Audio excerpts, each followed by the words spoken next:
when the Chinese Super League came in, we thought it was legacy and generational wealth.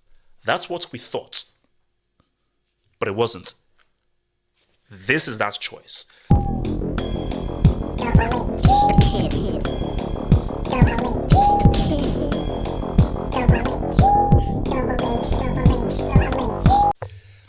I'm with it.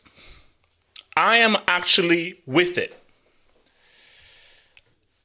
The Saudi Pro League, I think, is a massive plus. Personally, I think that it's a massive plus because it is always good to have a nice alternative, and I think that we have to take this seriously now. Because this reminds me of the Chinese Super League, which tried to do the same thing. And we all thought that, oh my gosh, Chinese Super League, could this now be a viable contender to Europe? Who went? Hulk, Oscar, Graziano Pere. That's pretty much it. But compare that to Milinkovic-Savic in his late 20s. Firmino was still giving work for Liverpool. Yes, he had a bad stint at Chelsea, but Koulibaly had a very strong World Cup.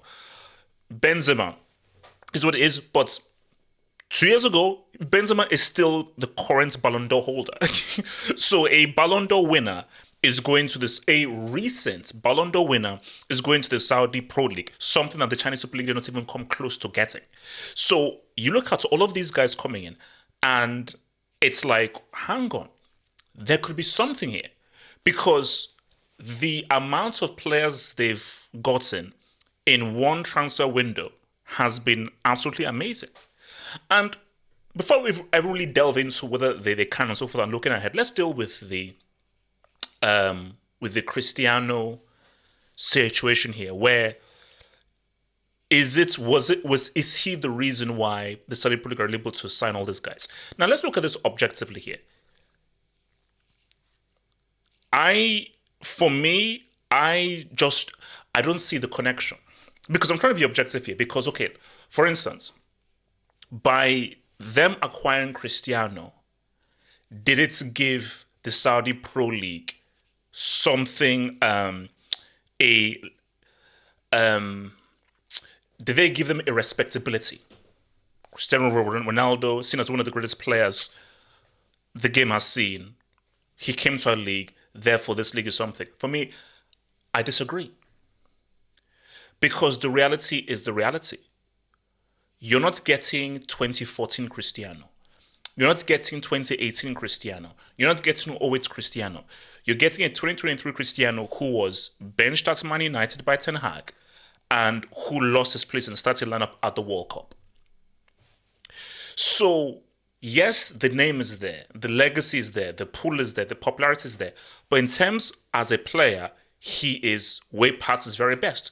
Because if they got 2014 or 2018 Cristiano, that's a game changer. That's a game changer. If they're getting 2018 Cristiano Ronaldo, that is a game changer. If Cristiano Ronaldo had gone from Real Madrid to the Saudi Pro League instead of Juventus, that would be a game changer. Like that move instantly, like, you've gotten one of the most lethal football players of all time that the club game has ever seen at the peak of his powers. That is an instant impact. Because this is the question you have to ask yourselves. If they didn't get Cristiano, but they were still offering guys planets, solar systems, and time zones as payments a week, did they still say no? Guys, it's a money thing, and that is what this video is about. It's what the Saudi Pro League is offering that no other league in a history in comparison to Europe has offered. Because Neville, Carragher, these guys, you're hypocrites. You say nothing and you champion the superiority of the Premier League because you don't have the same checks and balances that happen in other leagues, and you can spend in ways that other leagues cannot spend, and you're happy with it. The Premier League was built on marketability, the haves and the have-nots, and about generating as much money as possible, and it's being a an open market that could invite the likes of an Abramovich and a Sheikh Mansour, and of course the Saudi group at Newcastle. So the real issue here, and the reality here, is the Saudi Pro League just have more money than you. That's it. They simply just have more money than you. And because they have more money than you, and they can put down a lot more cheddar, you feel away. Because it's competition. You want to be number one, you want to be the best, and someone is trying to take your spot. So that's putting that out there. So before I really get to the whole thing of like whether they can do, let's just deal with what's happening right now. I think, for me, I'm happy with this. You see, I'm one of those guys that I love competition. If not for competition, I would still be stuck on my brick, useless Class A brick Windows computer that I had to keep on taking into laptop shops to keep on repairing. But because of competition, and shout out to my cousin who is a programmer, he said, "You have for cause you're in media, you do editing. Why are you using a Windows? Get a freaking Mac." I'm like, I don't do Apple. I said, no. Windows is gaming, writing, like the daily kind of tasks. Media, specifically filming, editing, music making, that's what the Mac is built for. Don't use a Mac for gaming, that's for Windows. If it's for editing and for media, use the Mac. And I was okay, I don't care. I don't do Apple, I'm not Apple, anti-Apple. Got my iMac, haven't looked back since. I haven't looked back since. Like, my most valuable items right now, and the items that are literally the lifeblood of my work, which is analysis here, is my iMac and my MacBook Pro that I use every single day for editing, uploading, and all that stuff. So competition is good. Because that's why I love the Super League. I'm one of those guys that I hate routine. I hate routine. I like chaos.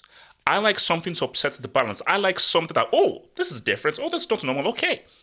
Like, let's change things up. Within reason. Within reason. Because here's the thing. The key to life is balance. Some things should stay the same. Some things should be maintained, whilst other things need to be refreshed and need to be upturned. So I am happy with what the Saudi Pro League is doing and them attracting talent and attracting players, because now this is where we now get to the crux of the matter here. When the Chinese Super League came in, we thought it was legacy and generational wealth. That's what we thought, but it wasn't. This is that choice. This is that choice of legacy or generational wealth. Because the amounts of money that the Saudi Pro League can put forth, it is too tempting. It is far too tempting. And because this is actually a very interesting conversation I had on the members, and I'm actually post like a snippet of it on YouTube. Legacy can't buy you food. Legacy means nothing to your descendants 30, 40, 50, 60 years down the line. Okay, you'll be remembered in history, we'll remember you for all these years. But we don't know how football will be viewed in 100 years' time, 200 years' time, 300 years' time. But if you have a wealth, that's something it can be 1,000% fully sustainable all the way through. So for a lot of people, they're like, for 2-3 years of work, for 2-3 years of kicking a ball around, I'm good. I don't have to worry about, oh my gosh, like after football, do I have to get into punditry? Do I have to do extra coaching stuff? Can I still maintain my lifestyle post-football? Because this is what people need to realize. People think that, oh my gosh, look at how much money you've earned throughout your football career. After your football career, you never have to work a day in your life. You should be good. The money you earn is in direct correlation with the lifestyle you're having. So the costs of your lifestyle are in correlation with how much you are earning. And to maintain that lifestyle, you have to keep earning that kind of money. So that's mansion, the security guards, the agents, the people who work for you, the holidays, the place that you're staying at, the maintenance of the cars, maintenance of your staff. Those are all extremely high costs. That's in correlation with how much you're earning. Hence why a lot of players and so forth, they try and go into punditry, go into working within TV to try to maintain a lifestyle to keep that money flowing.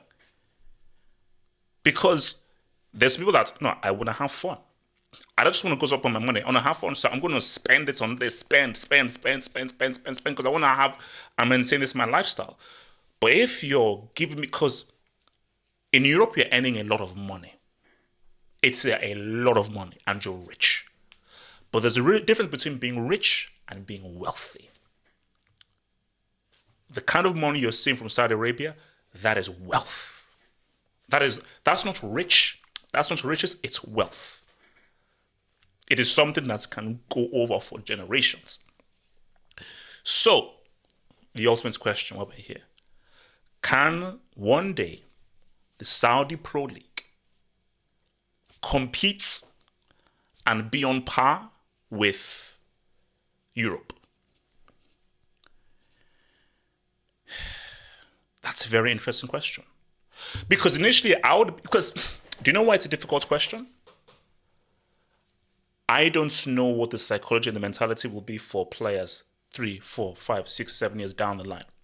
Will most players be like, no, Barca, Real Madrid, United, Bayern, they have too much history, and I respect the history of these clubs, the integrity of these clubs, and legacy means a lot to me. I want to go to these clubs to win that league title, to win that Champions League.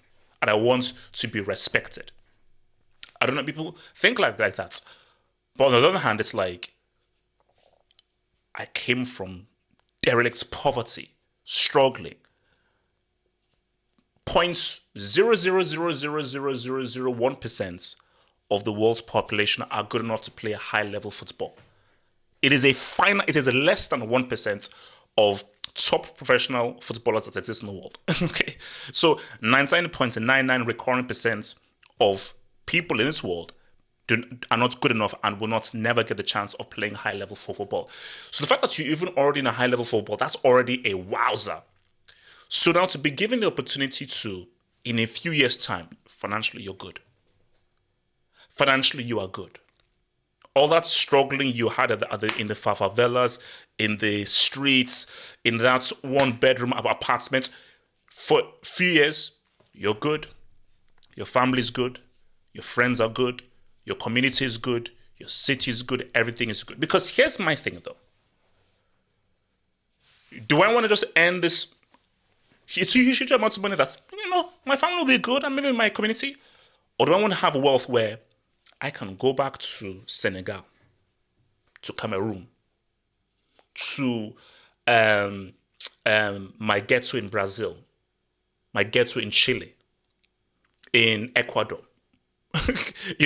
and I can change it completely. Because with the wealth and the money I have from Saudi Arabia, I can build schools, better hospitals, improve the housing, and really have true seismic change with the amounts of money that I can earn in Saudi Arabia, which is far more than what I can earn in England and in less time. Like, look at what Sadio Mane has done in Senegal. Like, I think he built a hospital there and he has greatly improved that area. And that's a great thing because, yeah, we love football and everything. Football is cool, but it's still a game. What matters is, wow, I can build a hospital for my guys back home. I can build better housing for my guys back home. Guys can eat. There can be less poverty, less people on the streets. I can actually give people jobs. Get people into work so they can start earning for themselves and their family. That's real. Not just, okay, that's cool. What's real is I help my guys back home, my family and all my guys back home in the ghetto, all my guys back home in my neighborhood, in my small city. That's real. That's real. Because here's my thing. If I was in that same position, coming from that poor area, and I had to choice between legacy and wealth, I'm choosing wealth. So let's go back. Can Saudi Arabia say what's up?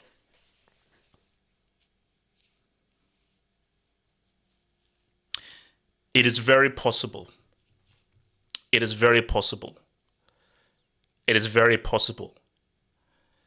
If FIFA don't interfere, which I think they might, if FIFA don't interfere with regards to the movement of money and how much money you can spend within transfers, if FIFA don't interfere, I'm sorry, the Saudi Pro League is going to be a serious alternative to Europe. I'm sorry.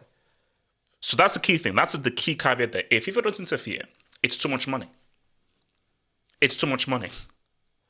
So for a Milinkovic Savic, yeah, Europe is his top team in a top league, but the kind of money these guys are earning, keep in mind, see, this is where it gets real. Serie is struggling. Serie is struggling. They can't offer the kind of money that the Premier League can offer. Serie is struggling to pay guys. And we've had stories of clubs in Europe that are struggling to pay guys, specifically post-COVID, post the pandemic. So for all those people that are like, I'm jetting. I'm out. So start the Pro League. In what's I gonna earn in 2-3 years? I'm gonna have to do like 7-8 years at this club here. So I can say what's up for 2-3 years and I'm Gucci. I can say what's 2-3 years, crazy wealth. I can come back to Europe and say what's up. So if there is no interference by UEFA, FIFA, there's only UEFA because UEFA is Europe, FIFA, because that is the world. So if FIFA don't interfere, like the Saudi Pro League is going to be a competitor because of the money that they're offering. It is too tempting. It is too enticing. And those players, they are lost. And once of legacy is going to be tested. But what's interesting, this is what is even interesting. Take a Bernardo Silva now, or a Riyad Mahrez. I'm part of one of the greatest teams in Premier League history, if not perhaps the greatest team in Premier League history. I've just won the treble. I've won the Champions League. What more do I have? And I'm now being offered all this wealth in Saudi Arabia. Cool, I'm out. So there are guys who, if they've already won their Champions League or Champions Leagues, they've already won leagues, they've already won trophies. Cool, Europe. Deuces. Peace out. Deuces. I'm out. Saudi, what up? Saudi, what up? So it's going to be very interesting to see because I don't know what the future is. Will the bubble burst? Will football implode? Will the finances get so out of control that the Saudi Pro League will therefore implode in itself? Because football is going to implode. Greed, what destroyed boxing is the same thing that's going to destroy football. Football is going to implode. The beautiful game is going to implode. So enjoy it while it lasts. It could be in 5, 10, 15, 20, 25, 30. It's going to implode because of greed. When something is so popular, people leech. They leech. So, yeah, man. But guys, I know what you think, man. Tell me what you think. But I do really think that, man, the money that guys are offering there, man, I'm sorry, man. People say, oh no, but what about you? What a legacy and integrity? Oh, shut up. I kick a freaking ball around. I kick a freaking ball around. Okay, this ain't the politics of serious. Gosh, you have to, Man United and Real Madrid, Barcelona. There. No, we're trying to get a ball inside a freaking fishnet. Like, if you break it down to basics, I'm trying to get a ball inside a fishnet. It ain't that deep. What's deep is money that can change my family's family, and my city's surroundings. That's real. Fishnet ball ain't. It's fishnet ball. And if I have to do fishnet ball for a few years to say what's up to my family and home community for generations, so yeah, guys, tell me what you think, man. Can the Saudi Pro League say what up?